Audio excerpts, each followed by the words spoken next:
I'm going to show you how to change your oil on a car today. They're pretty much all the same thing. Got some tools that you're going to need. This is a ratchet wrench, and for this particular car it's a 14mm for the drain plug. So we got a socket there, but I usually use just a regular wrench, 14mm. And you're also going to need oil filter pliers or something like it, just to get the oil filter off. You're going to need your oil filter, and at most parts stores you just look up what car you have. They have a book there. They'll give you the part number, which is this right here, or you just ask the person behind the desk. And we got some oil. I usually get the cheap stuff, so it all works. But then you're also going to need a drain pan, and if you have a low car, you're going to need jack stands. I already put it up in the air for this part. But you just got to pop your hood.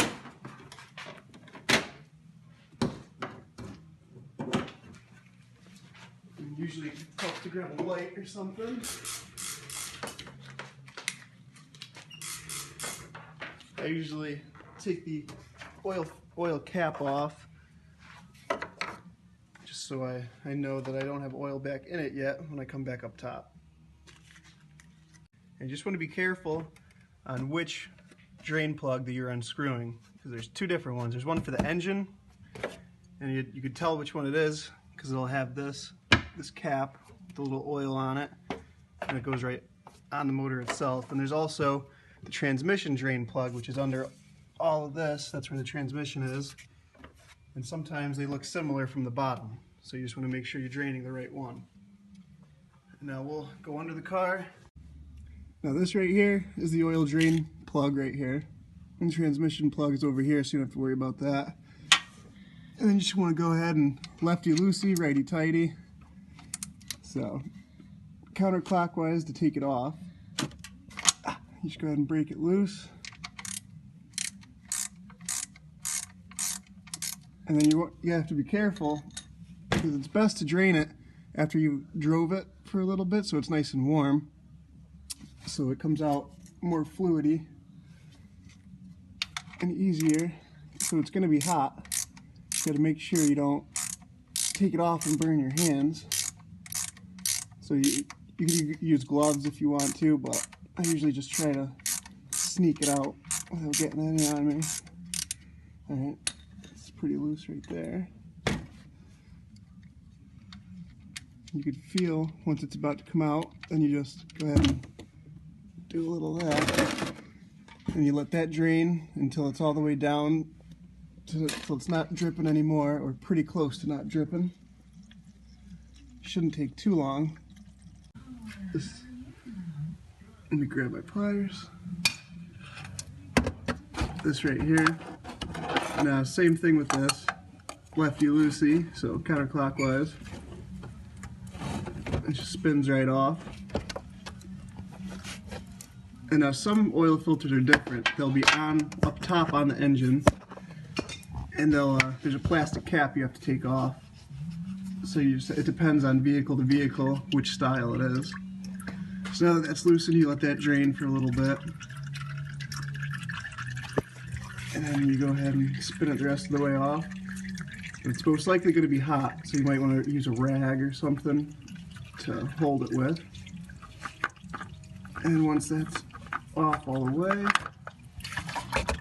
you just go ahead and put it in your drain bucket and let it drain fully. And then you grab your new oil filter, and you're gonna want to get some of the old oil on your fingertip and put it on this rubber seal, so it makes a nice seal when it goes back onto the engine. And then you just go ahead and spin it clockwise back onto that little mount, and then get it on there nice and hand tight. You don't have to worry about using the pliers for this part, just your hand will do.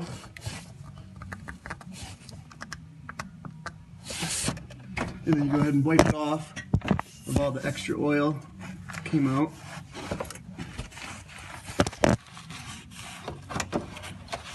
And just make sure it's nice and snug.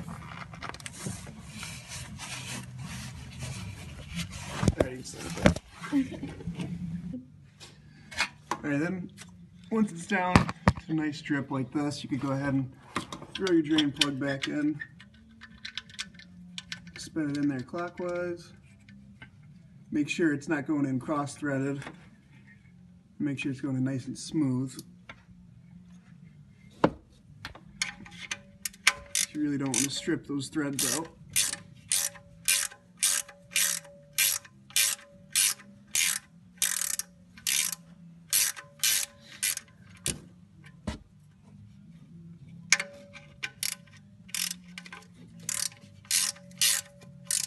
And then don't go crazy tight on this. I believe most oil pans only call for about 25 to 30 foot-pounds. So that's not tight, it's nice, just nice and snug. And that should be good. And we'll go back up top. Alright, then you're also gonna need a funnel too to finish the job. Just put that in the hole there. Get your oil.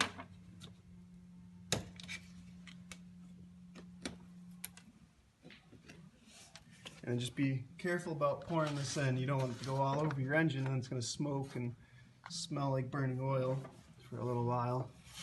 Just try to be really careful about pouring it in there nice and easy. And you don't want to go too fast and have it spill over the top of the funnel. And now this car takes about 5 quarts. So it's going to take all of this jug. It depends on different cars. You can just look it up online. Make, model, and engine size. And the year, of course.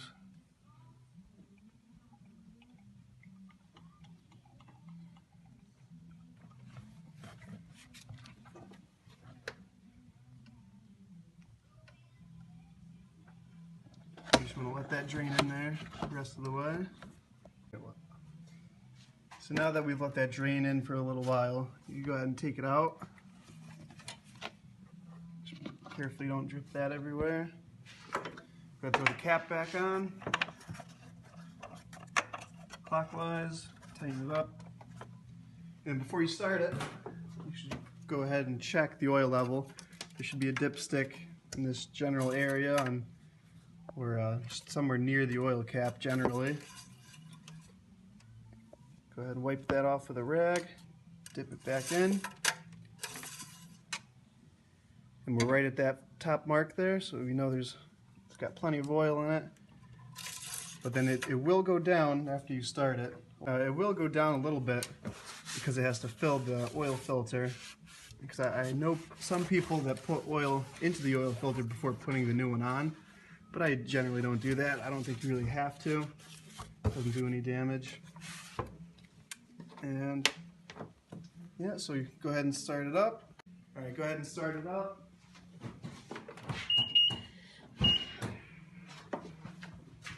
Let it run for about 15 seconds.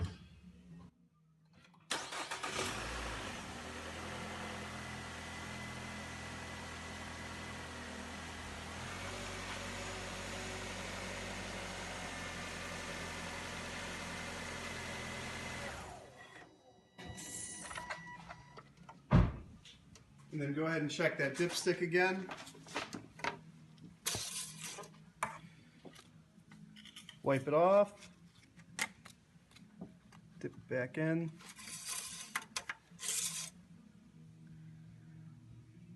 And we're right about halfway, and that should come up a little bit once the oil drains back down into the bottom. So that's good. And then you go ahead and check the rest of your fluids too. I'm not going to do that, but it's always good to check your antifreeze, windshield washer fluid, air filter. Just give everything a quick once over. Alright, after you're done with that, just want to make sure there's no leaks under the car after you ran it. We're all good here. And then with the old oil, I just usually put it right back in the jug and then dispose of it at the local junkyard. Or not junkyard, but transfer station, I think they call it. It's the dump. And then then I'll show you how to reset your oil light if you have one. To reset your oil light in a Nissan, this is how you do it. You want to go to the on position. You just hit this button over here. You see I have my maintenance light is on. Keep hitting that button until you get to this screen. Press that button, go to maintenance, and the other button again. Go over to oil, hit enter. That was way over on my oil change. You can see, just hit reset. Yes, I want to reset. Oh, and then the other button. And then you'll see it says 0. And you go back, and if you have any other ones set, you reset them, but I don't. Just back. And then you're all set. That's how you do an oil change in a 2011 Nissan Altima.